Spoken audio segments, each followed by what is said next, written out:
and said, well, we don't know how the audience are going to take a non-American. It is being discussed.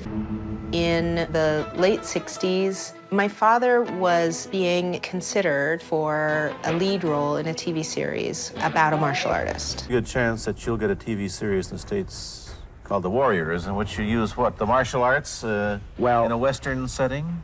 That was the original idea. My father liked to go to these different martial arts tournaments. He would not compete, but he would give demonstrations. He would do two-fingered, one-armed push-ups. He would do blindfolded chi sao exercises. He would do the one-inch punch, which is a technique from Chinese Kung Fu that he really honed and mastered. It was something that really wowed people when he did it, and he was doing this at the 1964 Long Beach Karate Internationals, and he was spotted by Jay Sebring, who was a hairstylist to the stars. Jay had a client, a producer by the name of William Dozier, who was looking to cast an Asian man for a TV show.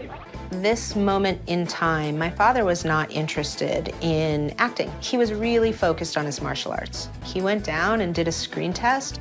There was the finger jab. There's the punch. My favorite pieces of Bruce Lee footage is actually his screen test. I just remember being struck at how charismatic he is, and charming and funny. I found that thrilling because it was real life. To potentially be able to do some martial arts on TV was intriguing and exciting to him, and also a way to help support his growing family. From that screen test came the Green Hornet. People had not really seen anything quite like him on television before. However, he came to really not love his performance.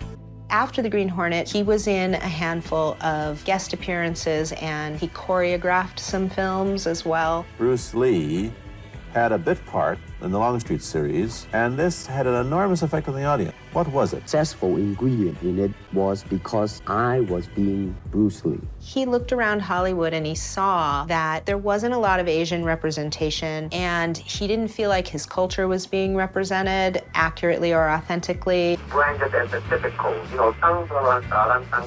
It's always the pigtail and bouncing around, chop, with the eyes slant and all that. He also realized, I can reach a huge audience through this medium.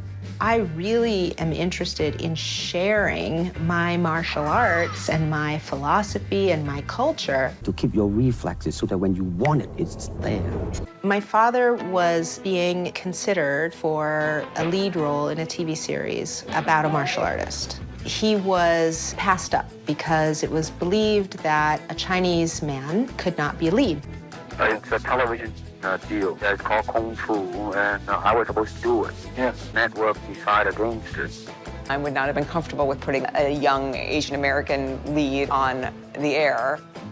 It was a big disappointment for him. He was sort of struggling to be accepted in Hollywood and to be able to make that mark that he really wanted to make. He was still teaching, and he had a host of private students, people like James Coburn and Steve McQueen and Ted Ashley, who was the head of Warner Brothers. He had a lot of friends in the industry, and it was James Coburn at the time who said, you know, maybe you should go back to Hong Kong and sort of come back in through the back door like Clint Eastwood did with the spaghetti westerns. And so he decided to take a trip home to Hong Kong. And it was then that he discovered the Green Hornet was known as the Kato Show. He was seen as hometown guy who made it in Hollywood. And so Raymond Chow was starting a new studio called Golden Harvest.